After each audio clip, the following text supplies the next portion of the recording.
హోస్పేట జిల్లా హంపి ఉత్సవంలో భాగంగా శుక్రవారం హంపిలోని మాతాంగా పర్వత మైదానంలో నిర్వహించిన పుష్ప ప్రదర్శన ప్రజలను ఆకర్షిస్తోంది. వికసించిన భారీ బడవి శివలింగం మరియు ఆవగింజల గణేశుడు ప్రధాన ఆకర్షక నిలిచారు. బడవి శివలింగం మరియు ఆవగింజల గణేశుడిని తెలుపు, ఎరుపు, ఊదా మరియు పసుపు రంగు, సేవంటి, గులాబీ మరియు చంద పువ్వులతో తయారు చేశారు. బడవి శివలింగాన్ని తయారు చేయడానికి 10,000 పువ్వులు మరియు ఆవగింజల గణేశుడిని తయారు చేయడానికి 5,000 పువ్వులు వినియోగించారు.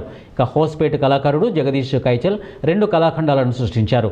దీంతో పాటు విజయనగర సామ్రాజ్య స్వర్ణయుగాన్ని గుర్తు చేసే ముత్యాలు, వజ్రాలు, వైడూర్యం మరియు బంగారం అమ్మకం రాజబీడి దేశగత వైభవాన్ని రేకెత్తిస్తోంది.